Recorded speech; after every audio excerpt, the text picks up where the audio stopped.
know that for many New Yorkers, 30% at the grocery store means something very different. Since 2019, food prices have soared at grocery stores around the country by roughly 30%, in fact. Talk to shoppers around the city, and you'll often hear the same frustration. Wages have not kept up. Making matters even worse, some corporations have built out technology that allows for something called surveillance pricing, collecting personal data to charge some people more than others for the same carton of eggs, for the same gallon of milk. All of this leaves too many New Yorkers feeling like groceries are out of reach. And that is frankly unacceptable, which is why city government is stepping in to make people's lives more affordable. Today, I am proud to announce a collection of essential staples that will be predictably 30% cheaper at all 5 of our city-run grocery stores.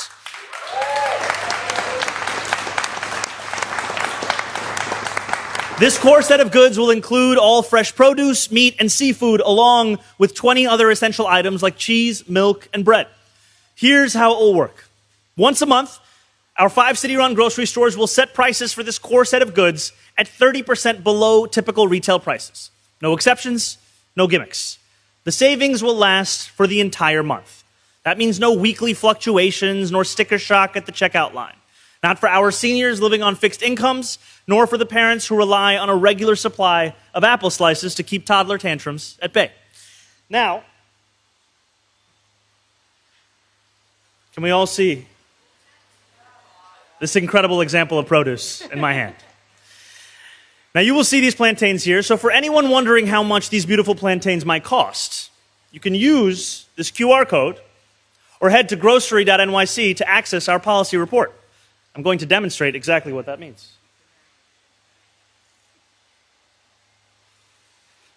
Ladies and gentlemen, the QR code does work. You can see this here. There you can learn more about our city-owned grocery store program, including the 30% discount. 30% off adds up. Good morning, Brooklyn. It is an honor to be here at the Campaign Against Hunger with so many friends and partners. Can we have a round of applause for Dr. Melanie Samuels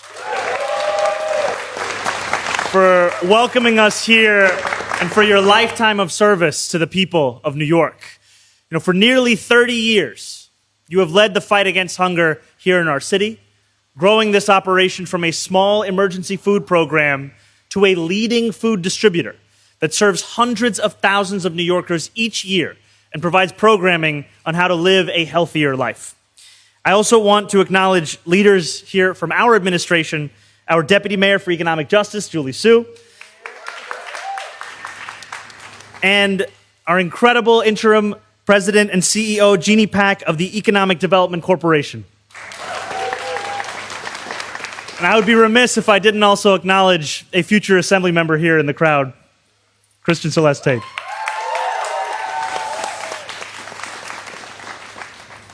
And we are here today speaking of leaders in government, outside of government, and we also know that alongside us today are so many leaders, whether they have been in civil service, or also we have organized labor who is here with us, RWDSU, Unite Near Local 100. And we come together, and I ask that we begin by reflecting on the number 30, its history, its significance, and its future here in New York City. A token to ride the subway cost 30 cents in 1970, which was a 50% increase from the previous year that sparked outcry, protests, and led to 12 arrests. The digits 30 have been donned by some of our most beloved athletes, from the Liberties' Breonna Stewart, to the Yankees' Willie Randolph, to the Rangers' Henrik Lundqvist. And researchers estimate that at least 30% of grocery stores across the 5 boroughs are currently playing the song Drops of Jupiter at this very moment. However, we know that for many New Yorkers, 30% at the grocery store means something very different. Since 2019, food prices have soared at grocery stores around the country by roughly 30%, in fact. Talk to shoppers around the city, and you'll often hear the same frustration. Wages have not kept up. Making matters even worse, some corporations have built out technology that allows for something called surveillance pricing, collecting personal data to charge some people more than others for the same carton of eggs, for the same gallon of milk.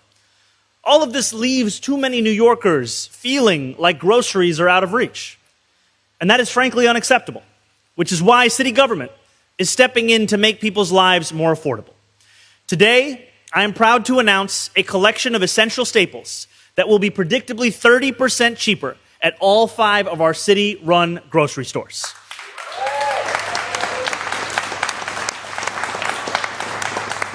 This core set of goods will include all fresh produce, meat, and seafood, along with 20 other essential items like cheese, milk, and bread.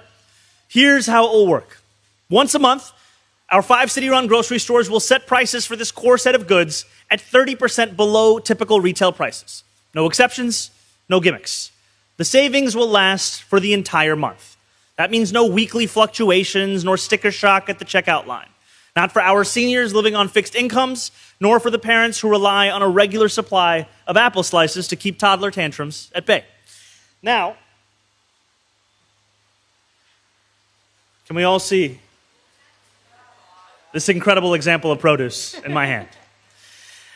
Now, you will see these plantains here, so for anyone wondering how much these beautiful plantains might cost, you can use this QR code or head to grocery.nyc to access our policy report.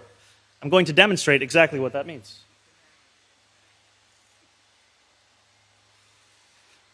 Ladies and gentlemen, the QR code does work. You can see this here. There you can learn more about our city-owned grocery store program, including the 30% discount.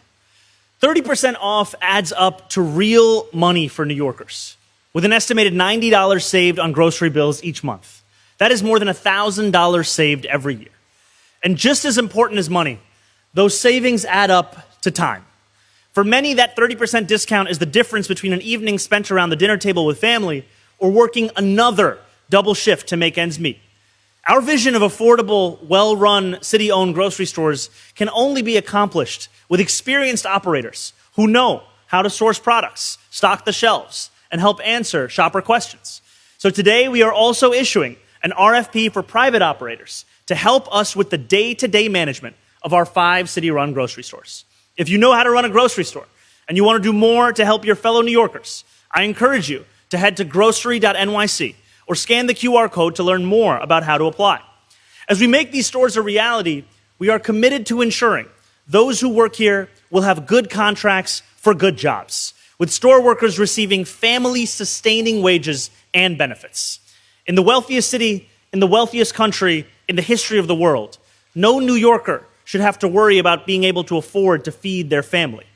This sentiment, frankly, is not new. More than a century ago, Mayor Fiorello LaGuardia witnessed the food riots of 1917, led by immigrant mothers incensed with soaring food prices.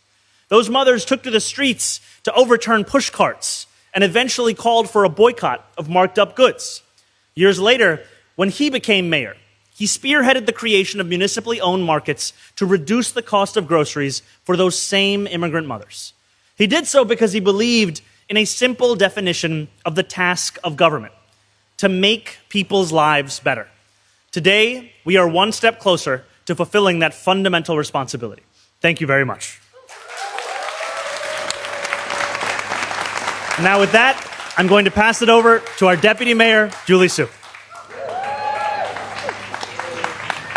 Good morning, everybody. Thank you so much, Mayor. I also want to acknowledge our groceries interagency task force who helped us get to this day, and many of whom are in the room with us. So as the mayor said, I'm Julie Su, the Deputy Mayor for Economic Justice, a position that the mayor created to be sure that we are utilizing all the tools of city government to make New York City a place where the people who choose to live here also know that they belong here. And that belonging isn't abstract. When you can't afford something as basic as groceries, it feels like the city is pushing you out. It means making impossible choices: eggs or bananas, milk or meat, even essential groceries or necessary medication, food to fill a lunchbox or shoes to fit growing children's feet. A trip to the grocery store feels heavy, and that's not just because of the weight of the basket. A lot of what's pushing those prices up isn't ours to control.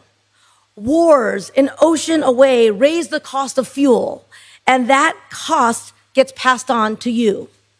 Erratic tariffs that have raised the prices of everything from coffee beans to tin cans shows up in grocery prices too. Farms across this country are struggling, destabilizing our food supply, affecting what's available on the shelf and what it costs. And some of it is just plain old price gouging. Companies charging more, including doing things, as the mayor said, using algorithms to figure out who's desperate enough to pay what, and then charging accordingly. None of that is unique to New York City. But this city doesn't have to take it either. Since his first day in office, our mayor has made one thing clear: the essentials of life are too important to leave to chance. To those who say, why should government be in the business of cheaper groceries? Our answer is, we've been showing since January that what government can and should be doing is about making life tangibly better for people and ensuring that New Yorkers can put healthy, fresh food on the table is among the most important ways we can think of. So, while we don't control all the reasons that groceries are unaffordable, we are going to be ambitious and imaginative about what we can do. The mayor talked about the discount, bringing down the price by 30%. As we've also said many times, affordability is about both sides of the equation, bringing prices down and bringing up what workers get and the number of good jobs in this city. Today, we're making absolutely clear that these grocery stores will provide quality jobs with families sustaining benefits and wages for the people stocking the shelves, ringing you up, and keeping the lights on. This is what it looks like to build a city where your government is doing everything in our power to make sure that New Yorkers can stay, can live, and can truly belong. So with that, let me introduce our interim president and CEO of the EDC, Jeannie Pack.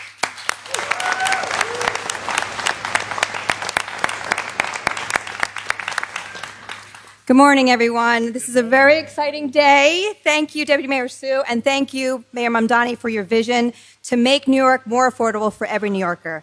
That is the heart of our Groceries Vision Plan. NYC Groceries, a recipe for affordability. And there's no better place to release this plan than here at Campaign Against Hunger in Brooklyn, a place that demonstrates every day what it means to invest in communities and ensure families can access and afford healthy foods. And I want to thank Dr. Melanie Samuels for hosting us and for all the incredible work she does.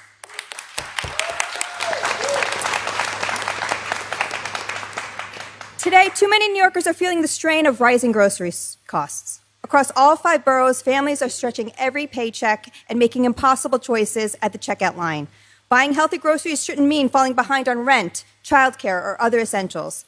As the mayor outlined, NYC Groceries is a first-of-its-kind municipal program that provides a comprehensive selection of foods that will bring a 30% fixed-price discount to a core basket of goods focused on healthy foods and everyday items. This innovative initiative sets a new role for the public sector in addressing food affordability and strengthening neighborhood food access. This morning, we released an RFP to identify an operator for the NYC Groceries Initiative. We are looking for a best-in-class grocery partner, an operator with the experience, expertise, and track record to run successful stores, manage complex supply chains, and deliver for working people. The city's role is clear. We set the mission, the standards, and the expectations. Our operator partners' role is to bring in the specialized grocery expertise, systems, and day-to-day management needed to make that vision a reality. We want a partner that has the expertise across every part of the business, from recruiting and training staff, managing inventory, procurement and supply chains, to merchandising and delivering consistent, high-quality customer service, creating and maintaining a dignified, pleasant shopping experience. And we want an operator dedicated to job quality and accountability, an operator that ensures workers' rights are respected, provides good paying jobs and benefits, and safe, reliable working conditions.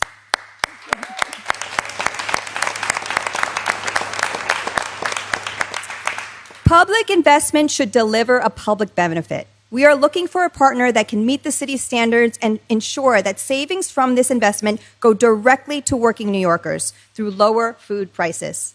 I think it is important to note that the operator will not be starting from scratch. The city is providing them foundation and grocery-ready sites, as well as covering the rent and property taxes and establishing a single public brand. All 5 NYC grocery stores will have a similar look and feel. We are setting requirements for affordability, job quality, transparency, and performance. We look forward to partnering with an operator who meets and embraces these standards. Addressing New York City's food affordability crisis must be intentional, direct, and meaningful. It requires thoughtful planning, operational expertise, and a commitment to delivering value every day. In the RFP, we set clear expectations for performance and articulate the affordability, job quality, and shopping experience all NYC grocery stores will share. We want an operating partner that has strong market knowledge and experience and shares our commitment to delivering the results and the long-term success of NYC groceries. We know that there are many excellent grocery operators delivering high-quality services across the 5 boroughs. This RFP is an opportunity for experienced operators to help shape a new model for grocery access in our city, one that combines the strength of public investment with the expertise and innovation of private operators. We are proud to reach this important operator RFP milestone. I want to thank everyone whose hard work brought us here. I want to especially thank everyone at EDC who has worked tirelessly and thoughtfully to delivering this moment.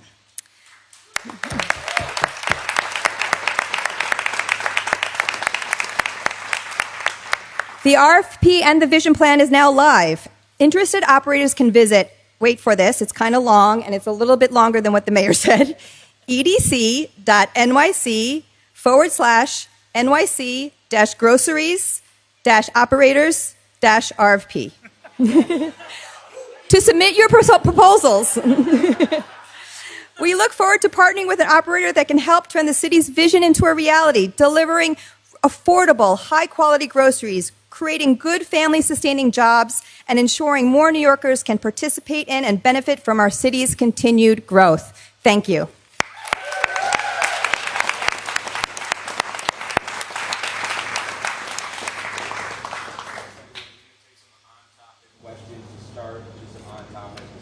Yep, right there.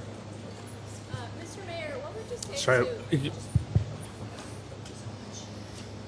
Hi, Mr. Mayor. Hi, how are you? What would you say to local grocery store owners who say a municipal grocery store will siphon business from them, potentially lead them to raise prices for customers or shut down?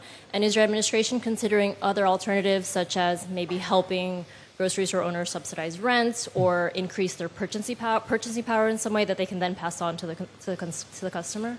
So we've talked about 5 city-run grocery stores, 1 in each borough. And thus far, we've announced La Marqueta in Manhattan and La Peninsula in the Bronx.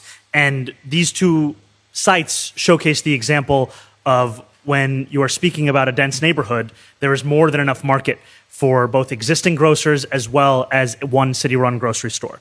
When we're talking about La Marqueta, we're talking about more than 65,000 New Yorkers who live within 10 minutes of that grocery store site. When we're talking about La Peninsula, we're talking about more than 150,000 New Yorkers who live in the Hunts Point area alone. And what we've seen is that the city already operates subsidized markets, for example, at Essex Street Market. And those are operating near multiple grocers, multiple bodegas, and we have not seen harm to local stores or operators. What we've also seen is that this is not the only approach that we have to dealing with the question of food insecurity, and also food operators. Just last week, we were proud to announce Open, which is not only a more than 50 legislative reforms and regulatory reforms that will lower the cost of keeping a business open and the time that it takes to liaise with city government, but is also a permanent approach for us at city government to cut red tape to ensure that bodegas, grocery store owners a wide variety of small businesses across New York City can continue to flourish, because we see this as a city that is big enough for more than the 1,000 existing grocery stores that we currently have and 5 city-run grocery stores, 1 in each borough. Sorry? Yes, they will. Any other on-topic questions? Henry? Hi, Mayor. How you doing, sir? How's it going? Good, good. I have an off-topic, but I'll hold that until the appropriate time. I'll swing back to you. Don't worry. Absolutely. Thank We you very promise. much. Okay, thank you. It sounds like what you're essentially offering these purveyors of grocery services is you cover the property tax, you build out the building, you cover any sort of recurring rent, but they have to bring in the food, discount it a certain amount, high quality of wages. I mean, these are millions of dollars effectively shuffling back and forth. So I'm wondering why not just spend these millions of dollars and give to agencies like the Campaign Against Hunger or City Harvest, or, just direct established food programs. We see in this city an opportunity to take an all of the above approach. We are going to continue to work with incredible partners like the ones that we're here with today, as well as ensure that food pantries across the 5 boroughs can flourish. And what we have seen is that far too often, when it comes to city government's approach to delivering on affordability for groceries, there's always been the question of intermediaries, whatever it may be. And we are excited to deliver directly to New Yorkers that lower cost of essential goods. We're talking about a 30% discount across essential goods that will be the same at every single one of those 5 city-run grocery stores. And what we are also talking about is city-run grocery stores which will not be selling cigarettes or alcohol or lottery tickets or hot foods. Those are a lot of the places that drive revenue for a lot of existing grocers, existing bodegas. This is an approach that looks to address the question of affordability and food access without also harming the ability for other entities to continue to exist. Any other on-topic questions? Marcia? Yeah, I'll swing back to you for the off I have an after. on-topic question as well. Yep, great. Can I do On both? topic now. We'll swing back to you for the off. Thank Mr. you. Mayor, I know that you talked about the fact that the grocery stores are not going to sell lottery tickets and cigarettes. Do you think that the income from those things in bodegas will offset the possibility of a loss of business? Because the bodega owners are really worried that they're going to be hurt. And so is your argument that the other things that they're able to sell will offset that loss? My argument is multifaceted. The first thing I would say is that this is a model that builds off of what we already see in existence with Essex Street Market. And with that approach, there is a discounted approach that has not yielded any kind of a negative impact on bodegas or grocery stores around it. And we know that because if it had been, it would be something that we'd be talking about. And yet what it has been is instead accepted as a fabric of life in that neighborhood. The second is that we are not looking to compete with bodegas or grocery stores when it comes to their ability to survive. What we're looking to do is to provide affordability that is guaranteed to New Yorkers. And we know that a lot of what drives revenue for these bodegas, grocery stores, those are things that make it possible for them to continue to operate. Those are not things we have any interest in competing for. The last point that I would say is the absence of affordability in this city has pushed so many working class New Yorkers out of this city. And those are working class New Yorkers that could be customers for these bodegas, that could be customers for for grocery stores across the 5 boroughs. And instead, we've seen an exodus. And we also know that where we are in New York City, it's important to acknowledge that the affordability crisis has affected every New Yorker. However, that effect has not been evenly borne.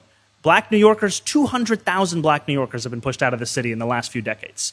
And that's effectively a reverse Great Migration. And that's something that we have to bring to an end with every single tool at our disposal. Thank you. Any more on-topic questions? Gentlemen there. Hi, how's it going, Mr. Mayor? How's it going? Question about the essential basket of goods. You said they're going to be 30% cheaper than they would be at the grocery store down the street, or even if there's one not down the street, if it's a food desert. How are you going to keep people from taking advantage of that, that deal, basically? And is there going to be a limit on the number of items that someone can take that are discounted at that level from that essential basket? So our RFP makes very clear that this is a program for New Yorkers to be able to put food on the table, not a program for people to be able to make a quick buck through reselling. I'm going to pass it over to our EDC head, G. Pack, to add some additional details. Yes, if you look at our RFP for the operator, we are looking to make sure that we target New Yorkers, whether it be a sort of a library card-esque thing, and also we manage who's buying and that is focused on everyday New Yorkers. So we are mindful of that, and so we're going to make sure that we have all the things in place to ensure that that does not happen. And one more question for you. I know that you mentioned at a board meeting that La Marqueta was supposed to be potentially a draw for people from other neighborhoods to come and visit that market, that the city-run grocery stores would be a novelty, or at least something that people were excited to go to from other neighborhoods. Do you see that being the model for all 5 markets across the city? I mean, we came here today to East New York, and there wasn't an announcement of a new location here. Could you see that type of thing happening? Yeah, I think to enhance what the mayor had just said, we are looking for these NYC grocery stores to enhance neighborhoods so that businesses there, like the local bodegas and independent grocery stores and other small businesses in that neighborhood, are strengthened through this NYC grocery initiative. So yes, we're envisioning that as part of the NYC grocery initiative to strengthen neighborhoods. Great. Let's give it up for our speakers. We're going to take some off-topic questions. Off-topic questions. I'm going to start with NJ in the back. Good morning, sir. If you could just wait 1 second for the mic. Thank you. I want to make sure I can hear you. Yes, good morning. Yes. I'd like to get your reaction to the shooting that killed the 12-year-old in the Bronx. And for example, earlier this year, the commissioner separated the Bronx into 2 police precincts precisely to curtail this kind of violence. So please, your reaction to that. Does more need to be done? There's always more to be done. We can never accept that a 12-year-old boy sitting on his bicycle outside of a bodega could be killed in our city. And my family breaks, my heart breaks for the family of Jacob Freitas. We are speaking of a young man who should have been able to do what every New Yorker should be able to do, which is just live their life in the summer in this city. And I was only a few blocks away from where he was killed just yesterday at the Bronx Dominican Day Parade. And even at a day that so many look forward to for so much of the year, it hung over that parade because it is an ache in our souls. And I am so appreciative of the work of our NYPD, of having gotten more than 2,000 guns off of the streets in these first 7 months, and in the fact that they have already apprehended William Ferrer, who for the murder of Jacob and for the shooting of 2 others. And yet we also know that we can never say that enough has been done when we are seeing our children being killed on our streets. And then I'm going to go to Miles at Bloomberg. I wonder if you can, today is the deadline for the expiration of TPS for Haitians and Syrians. I wonder what the city is doing to help those populations here, and are you on alert for any ICE-related enforcement actions? We know that Haitian New Yorkers, Syrian New Yorkers, they are a part of the fabric of this city. And we also know that while a judge stayed that decision until today, that it still has left so many living in a state of permanent insecurity and anxiety. And we are speaking about New Yorkers who have been a part of the lifeblood of the city, who have helped to make this city what it is. And our administration is not going to allow these communities to be terrorized on their own. We are going to be standing up for these communities, and we have instructed our Mayor's Office of Immigrant Affairs to continue to connect families to free and confidential legal help. That is something that is going to continue, as is the fact that our city services are going to be accessible no matter what the person calling status is. And at the federal level, we also know that Congress does have the power to give these families permanent protection, whether they be Syrian New Yorkers or Haitian New Yorkers. And it should use it now, before more parents are separated from their children. And it is something that I am very much adding my voice to the call for Congress to take this action to do. Then we're going to go back to Marcia and Henry. Keep my promise for an off-topic. Mr. Mayor, there was a number of people from... Sorry, would you mind bringing the microphone up? A number of people who are survivors of 9/11 are calling on you not to go to 9/11 memorial services. I wonder how you feel about the fact that they're trying to keep you away. I will proudly honor the families, the survivors, the first responders forever impacted by that horrific terror attack by standing alongside them at this year's 9/11 commemoration, reaffirming that we will never forget the solemn day felt by all of us who call this city home, and frankly, by all of us who call this country home. Hi, Mayor. I was just wondering if you Yes. could also respond to Prime Minister Netanyahu's comments on Fox. I don't know if you saw them 24 hours ago or so, saying that you, in fact, were fomenting hate. It was brought up in the context of the Upper West Side attack that is suspected to be a hate crime. I'm wondering what you make of his comments and if you have spoken to any federal officials, including President Trump, about your call to accept the ICC and arrest him.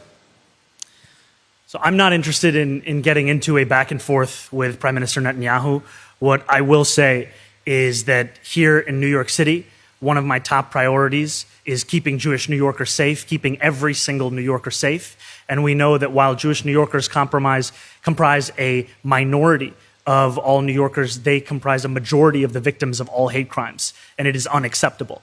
And I am thankful as we have seen over the past few days, that the Asian New Yorker and the Jewish New Yorker who were stabbed are in stable condition. I continue to wish them a full and a speedy recovery. And I'm also thankful to the NYPD for having acted quickly and swiftly to apprehend Raul Morales, who has now been charged, as you said, with not only attempted murder, but also a hate crime. And I look forward to him being prosecuted to the full extent of the law, because as we know, here in this city, we have no tolerance for hatred. We have no tolerance for bigotry. And I also want to make one thing clear, which is that we have to not only do the work in response to these kinds of crimes, but also to prevent these kinds of crimes. And that's why our administration made a decision to increase funding for the Office of Hate Crime Prevention by more than 800% earlier this year, so we can start to do the work of rooting out anti-Semitism and bigotry of any kind from across the 5 boroughs.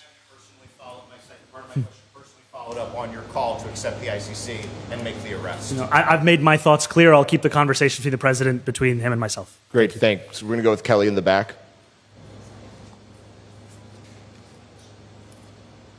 Hi, Mr. Mayor. Hi, Kelly. How are you? Good. How are you? I'm doing well. I just want to say we're down the street from where my family immigrated, so that's cool. Oh, amazing. Are they still there? No, no. My grandfather sold it and moved to Florida, like all New Yorkers do. The affordability crisis. So I wanted to ask you, going back to the 12-year-old that was shot in the Bronx, our reporter was able to speak to the family of Jacob earlier today, and they said that you were at the Dominican Day Parade yesterday, but you didn't spend any time at the scene or visiting the family. I wanted to get your response to that criticism. And also, have you spoken to Trump directly about TPS for Haitians and Syrians? So I will just echo what I shared earlier. I'll keep the conversations between the president and myself between the president and myself. However, on the first question, our administration has been in touch with the family. I've also reached out to the family, and the family is going through something that no New Yorker should have to go through. And that is the kind of heartbreak of having to bury their son. And we are looking for every which way that we can be there for them in this time, and also looking to ensure that there are no additional New Yorkers who ever have to experience a heartbreak like this. Again, we're speaking about a 12-year-old boy who was on his bicycle outside of a bodega and lost his life as a result of that, through no fault of his own. And I've also seen some commentary trying to blame Jacob for his presence outside of that bodega, and I think that is frankly unacceptable, and it's distracting from the fact that gun violence is to blame for this, not a 12-year-old boy. Great, time for just a few more. I'll go with Timmy. Mr. Facciola, how are you? I'm good, Mr. Mayor. How was your weekend? It's good. 2 questions on the sheriff. Yes. One, why did it take so long for your administration to fire Miranda?